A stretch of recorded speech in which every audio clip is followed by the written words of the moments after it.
करीब 6:15 बजे प्रोसेशन का जो पिछला हिस्सा है, आगे का हिस्सा निकल गया था, जो पिछला हिस्सा है वहाँ पे उस प्रोसेशन में जो लोग शामिल थे और वहाँ जो लोग खड़े हुए थे लोकेलिटी में, उनके बीच में आपस में तकरार हुई और उसके बाद फिर स्टोन पेल्टिंग और दूसरे इंसिडेंट्स हुए।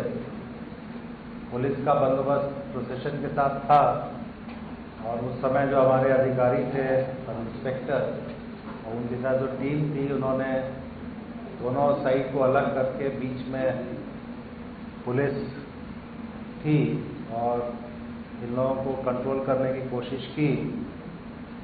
और उसी सिलसिले में इंजरीज भी हुई।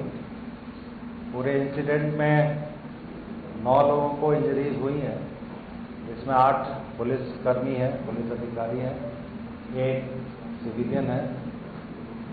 ये दर्शाता है कि पुलिस ने उस समय बीच में रह के दोनों जो पक्ष थे उनको अलग अलग किया और दूर किया, जिसकी वजह से पब्लिक को इंजरी होने में पब्लिक को इंजरी नहीं हुई। इस सिलसिले में अभी तक हम लोगों ने ऑफेंस रजिस्टर करके 23 एक्यूज को अरेस्ट किया है। इन 23 में से 8 एक्यूज ऐसे हैं जिनके प्रीवियस इन्वॉल्वमेंट है। सीसीटीवी फुटेज और दूसरा जो डिजिटल एविडेंस अवेलेबल है उसके एनालिसिस चल रही है। उसके आधार पे अभी कुछ और लोगों को आइडेंटिफाई किया गया है, जिनकी धरपकड़ की जाएगी और कस्टोडियल इंटरोगेशन किया जाएगा।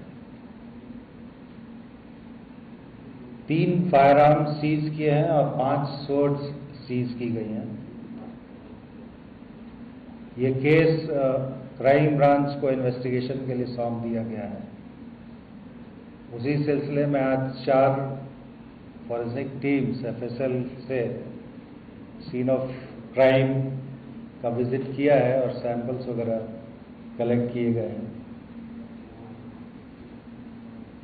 Social media, video footages, digital evidences, इन सब को कलेक्ट करके एनालिसिस करके इस केस की हर एंगल से तफ्तीश की जाएगी और कोशिश की जाएगी कि इसमें कोई भी आरोपी, चाहे वो प्रत्यक्ष रूप से उसने पार्टिसिपेट किया हो या परोक्ष रूप से पार्टिसिपेट किया हो, छूटे नहीं। इसके अलावा हमारी जो इंटेलिजेंस फ्यूजन और स्ट्रैटेजिक ऑपरेशंस यूनिट है स्पेशल सेल में, उसको ये जवाबदारी दी गई है जितने भी डिजिटल एविडेंसेस हैं उनका डिटेल्ड एनालिसिस करके एविडेंसेस कलेक्ट करें और इस केस में जो भी लोग शामिल हैं उनको आइडेंटिफाई करके उनके खिलाफ लीगल एक्शन लिया जाए।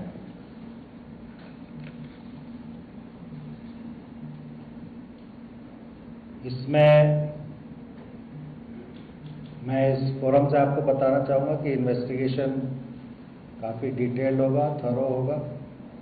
चूँकि क्राइम ब्रांच को इन्वेस्टिगेशन की जवाबदारी दी गई है, उन्होंने करीब 14 टीम्स बनाई हैं जो हर एंगल से इस केस का इन्वेस्टिगेशन करेंगे। टीम्स कल से ही कार्यरत हैं और जैसे जैसे रिजल्ट्स आएंगे हम प्रेस को ब्रीफ करेंगे। मैं एक चीज़ और कहना चाहूँगा, सोशल मीडिया के माध्यम से कुछ लोग प्रयास कर रहे हैं कि वातावरण सुधरे नहीं।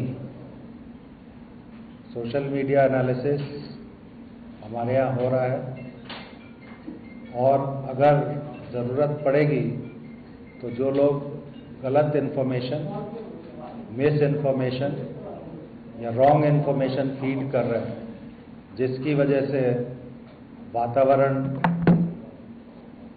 सुधरता नहीं है या बिगड़ता है तो उनके खिलाफ भी उचित कानूनी कार्रवाई की जाएगी। मेरी जनता से अपील है कि अफवाहों के ऊपर ध्यान नहीं दें। अगर कोई फैक्ट्स वेरीफाई करना है, कंट्रोल रूम को आप संपर्क कर सकते हैं या हमारे सीनियर अधिकारी को संपर्क कर सकते हैं, जिनको ये सूचना है कि आपको सही जानकारी उपलब्ध कराएं।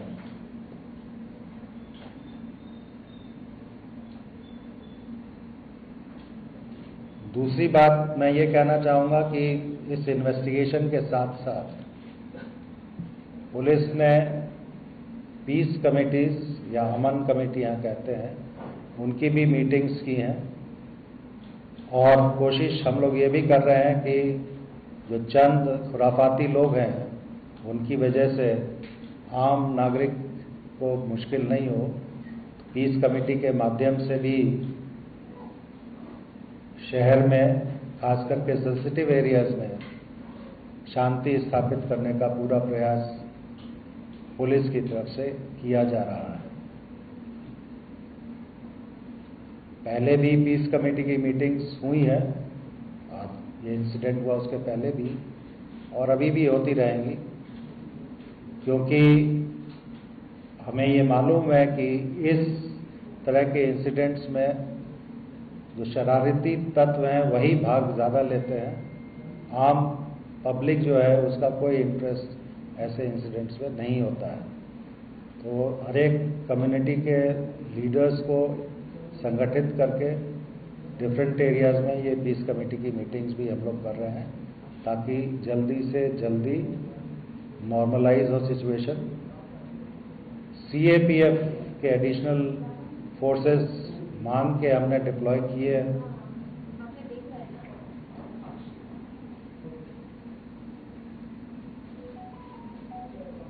जहांगीरपुरी के अलावा भी शहर के जो दूसरे संवेदनशील विस्तार हैं वहाँ पे सीएपीएफ का डिप्लॉयमेंट किया गया है। दिल्ली पुलिस का भी एडिशनल डिप्लॉयमेंट किया गया है और जो अधिकारी हैं सीनियर अधिकारी, उनको ये निर्देश है कि जब तक स्थिति सामान्य नहीं हो जाती है वो फील्ड में रहें और कोई भी इंसिडेंट होता है तो उसको इमीडिएटली और अप्रोप्रिएटली उसको हैंडल करें। Thank you.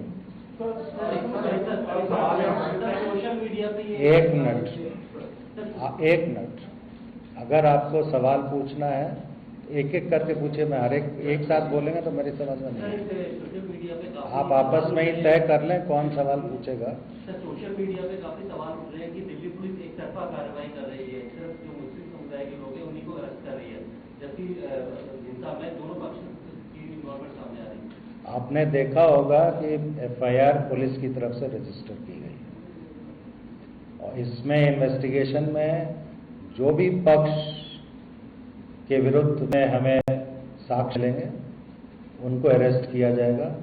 इसमें कोई भेदभाव हम नहीं कर रहे हैं। अभी भी जो 23 व्यक्ति अरेस्ट किए गए हैं उसमें दोनों पक्ष के लोग शामिल हैं। सर, कुछ ये भी आरोप लग रहे हैं कि या कहा जा रहा है कि इसकी प्लानिंग काफी पहले से की गई थी। क्या जांच में ऐसी बातें सामने आ रही है कि पहले से इसकी प्लानिंग की गई थी? मैंने आपको बताया कि केस का इन्वेस्टिगेशन काफ़ी थरोली किया जाएगा। जो भी प्रत्यक्ष या परोक्ष रूप से इसमें शामिल हैं उनके विरुद्ध कार्रवाई की जाएगी। इसमें जो आयोजक हैं उनके खिलाफ कोई कार्रवाई की बात हो रही है क्या? क्योंकि ऐसी बातें आ रही है कि कुछ लोग मस्जिद में जिन्होंने पूछने की कोशिश की उसके बाद ये पूरा मामला बिगड़ा। अभी ये इन्वेस्टिगेशन का विषय है। मैं बहुत क्लियरली आपको बोल रहा हूँ, इन्वेस्टिगेशन में जिसके खिलाफ एविडेंस मिलेगा उसके खिलाफ कार्रवाई की जाएगी, irrespective of class, creed, community, religion. Sir, one point. What's the designated route for the yatra to go? Because what people were saying that the yatra took 2-3 rounds and that certainly provoked. The second point, there have been the pictures on social media which is showing the relation of the prime accused with one of the political parties. What has been the Prime accused? Ansar का कोई political background. एक Ansar, who is said to be the prime accused who instigated the crowd, his pictures are viral which shows his affiliation with one political party. So, has the investigation said this is so far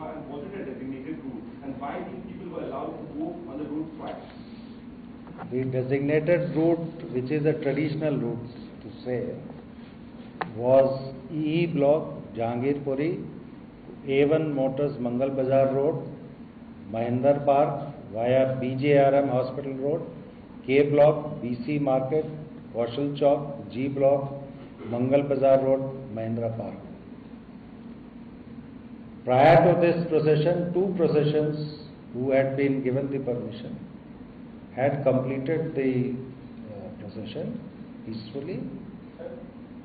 Just a second, let me complete it. Your second question was about the allegiance of a particular accused with a particular political party. We go by the evidence. We will take appropriate and effective legal action against anyone who is found involved in the incident. And our investigation is subject to the scrutiny of the court. So there is no discrimination. Sir, do you see any pattern among the forensic? Was there any anticipation of this kind of action? Because intelligence branch, like your intelligence branch, had also given some verbal communication about this kind of. Now this, listen, this Ramnavami, the processions took place. Hanuman Jayanti processions are being taken out. In different parts of the country, everybody knows. Some part it is peaceful, some part there were some problems. So definitely we were also careful and we were prepared to handle the situation. And as you have seen, the situation was brought under control within an hour's time, and we have taken effective action against the culprits. Sir forensic की team इतनी देर से क्यों पहुंची, ये सवाल उठा है 2 दिन बाद। पहुंची तो है ना, उसकी बात करो। सर एक सवाल ये है कि फॉरेंसिक एग्जामिनेशन करने के लिए टीम एक जामा मस्जिद में पहुंची, और ऐसा भी कहा जा रहा था फर्स्ट डे से कि जामा मस्जिद के में झंडा लगाने को लेकर ये विवाद शुरू हुआ था। तो क्या ये बात में तथ्य नहीं है, झंडे की बात नहीं है। झगड़ा छोटी सी बात पे अल्टरकेशन शुरू हुआ था, वो फिर इसने ये स्वरूप ले लिया। जो लोग ये कह रहे हैं कि झंडा लगाने की कोशिश की थी, तो ऐसी बात में तथ्य नहीं है। एक minute, let me completely answer है। सेकेंड पॉइंट आपका जो FSL की टीम को लेकर था, FSL की टीम वहाँ पे सीन ऑफ क्राइम जितना भी है, सारे सीन ऑफ क्राइम को एग्जामिन करेगी, because firing has taken place, private firing has taken place. Sir जो पुलिसकर्मी थे, हमने उनके इंटरव्यू करेंगे, जो घायल पुलिसकर्मी थे, उन्होंने कहा कि लोगों घरों से बहुत ज्यादा पत्थर चल रहे थे और शराब की बोतलें। सर आपको लग रहा है मतलब कि जो इंटेलिजेंस यूनिट है आपकी, कि सर ये पहले से था, क्योंकि 2 शोर यात्रा निकली थी, उनको कोई टच नहीं किया गया, इसी में सर ये पूरा। देखिए, ये चीज़ें इन्वेस्टिगेशन का विषय है। आपने हमारे सब इंस्पेक्टर से बात की थी, मैंने भी बात की है। जो इन्वेस्टिगेशन में तथ्य आएंगे उसके बाद ही हम आपको बताएंगे। सर आदेश गुप्ता ने सर कल पुलिस स्टेशन पे आके बोला कि सर जो अंसार है वो आम आदमी पार्टी का पदाधिकारी है, तो इस पे सर कुछ इस पे मैं कोई कमेंट नहीं करूंगा। हमारे लिए जो ऑफेंडर होता है वो ऑफेंडर होता है, हम एविडेंस पे जाते हैं, एसोसिएशन पे नहीं जाते। सर जो वीडियो सामने आए हैं दोनों पक्षों की तरफ से पथराव, तो इसमें बहुत सारे जुवेनाइल जो है वो पत्थरबाजी करते हुए नजर आए हैं। इसको लेके NCPCR ने भी संज्ञान लिया है, आपने भी 1 या 2 जुवेनाइल्स को पकड़े हैं।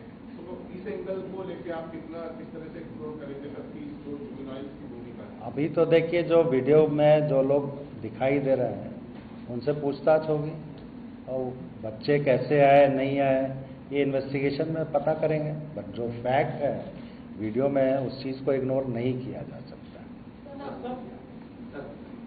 जो क्या कोई पैटर्न देख रहे हैं जो रामनवमी के मौके पे देश के दूसरे हिस्सों में हिंसा हुई, वैसा कोई पैटर्न जहांगीरपुरी में? पहला सवाल। और दूसरा, PFI के एंगल पर भी क्या दिल्ली पुलिस जांच करेगी? मैंने आपको पहले ही बताया कि इन्वेस्टिगेशन पूरी तरह से होगा, होलसम इन्वेस्टिगेशन होगा।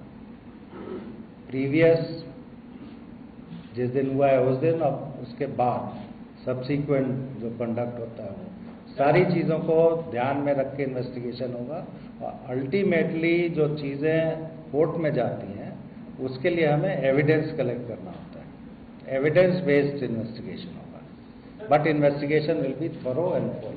सर, जो इलाका है पर इनको पूछने दीजिए, ये बहुत देर से पूछना चाह रहे हैं। तो पहली चीज ये कि जो ट्रिगर हुआ, ये झड़प जो दोनों पक्षों के बीच में हुई, एग्जैक्टली ट्रिगर करने वाला पहला सेक्स कौन सा था, क्या ये आइडेंटिफाई? ये इन्वेस्टिगेशन में निकलेगा मैडम। दूसरी चीज ये कि जो वेपन्स आपके पास बरामद हुए, खास करके पिस्तौल, मुस्लिम समुदायों की तरफ से तो बरामद हुई, इस तरह की तथ्य सामने आए, क्या किसी हिंदू के पास से भी वेपन पिस्तौल जो है वो बरामद हुई?